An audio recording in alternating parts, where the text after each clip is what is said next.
Hello everyone, Luke Taylor here for another album review, and today's album is 1984 Yngwie J. Yngwie Malmsteen's Rising Force. Now this is one of those albums that kind of, blew minds and changed the way the guitar was. It was one of those landscape changers, which is a good thing because no matter what you might think of Yngwie Malmsteen, his music, whatever, he really did impact a lot of people and change guitar and guitar players and guitar music, guitar heroes, that whole thing.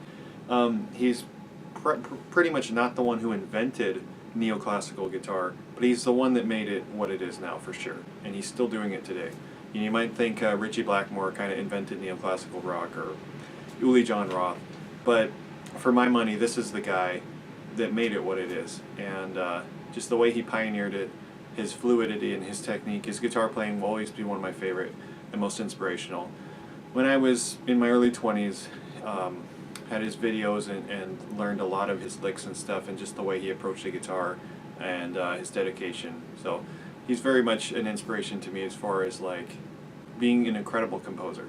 And that is a great lead-in to the songs on here, because to me, the very best part of this record is the instrumentals, and it's most of the record, which makes me wonder why it wasn't all instrumental. Mark Bowles is singing on this album, and he sings very well, but it's only 2 songs, and it's not very long, and I do wonder why it wasn't all instrumental, because the instrumentals on this album are phenomenal. They're incredible. They have the whole way that it goes through. Classical has these little movements, and it has these kind of emotional sways, and has these journeys, and Yngwie really does that on this record here. This was kind of the record that made him a huge thing. He was already incredible here in America and working with different bands, but this was the album that really made him explode, which is strange because Rising Force is not on this record. It's called Yngwie Malmsteen's Rising Force, that's the band, but Rising Force, the song, is not on this record, just so you know that. But this is the record with Black Star, so if you know Black Star, he's still playing Black Star.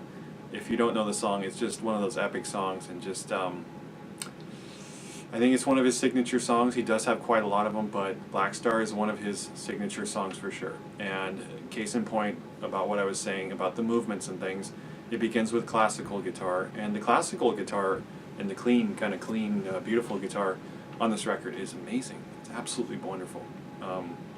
He could have, if he wanted to, he could have been the kind of guy on your local access channel, playing in classical guitar and like that kind of thing with orchestra. And I know I've seen the one that he did with the Japanese orchestra.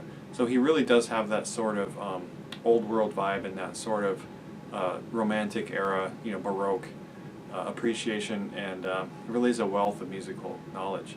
But the way he blends it with this furious, power metal Viking speed attack, it's just so cool. And I really love the instrumentals on this record. They are what make Yngwie who he is to me, because I just want to listen to him play music. He writes great songs, he writes really memorable melodies, and a lot of the tracking on this, because this is 1984, and this is way back there. So to be able to do the harmonies and to be able to do like doubling solos and riffs and stuff, the kind of magic he does with the tape delay, if you know that Yngwie technique where he rolls on the volume and rolls off, has this like it's really cool, and again, that's why I'm saying that he made neoclassical guitar and the shredding that he does what it is, because of stuff like that. He has a very good vibrato. It's one of my favorite. Of course, he's not David Gilmour or something like that. He doesn't play like that kind of slow bluesy stuff, but you can, when he plays blues or when he plays some of the more emotional neoclassical things, you can hear that amazing vibrato. And there's been a lot of videos on like his technique and stuff, and so I'm not going to talk as much about like that, but this album really is about guitar playing, and it's about Yngwie Malmsteen. And all the supporting members are really good as well. In this early era, I was always a fan of Jens Johansson and Yngwie Malmsteen, how they would kind of go back and forth, and this album has some of that as well. Far Beyond the Sun is beautiful and amazing and powerful. Icarus, Dream Suite, Opus 4, look out. I mean, if you want to spend 8.5 minutes going somewhere else and just going on a journey, again, that proves why I would want this to be all instrumental. And that's not to say that he hasn't written great songs with vocals. He has. I just don't think they're on this record. I think they're on other records.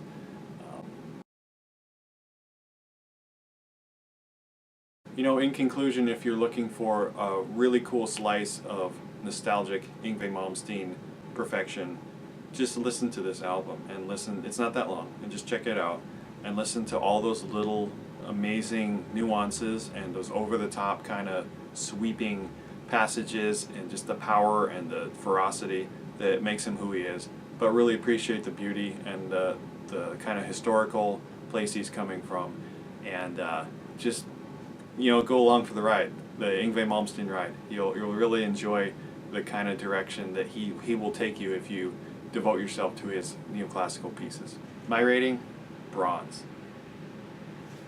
What did you think of it? Please let me know if you have it or if you have any other Malmsteen albums. What's your favorite? And I will see you later.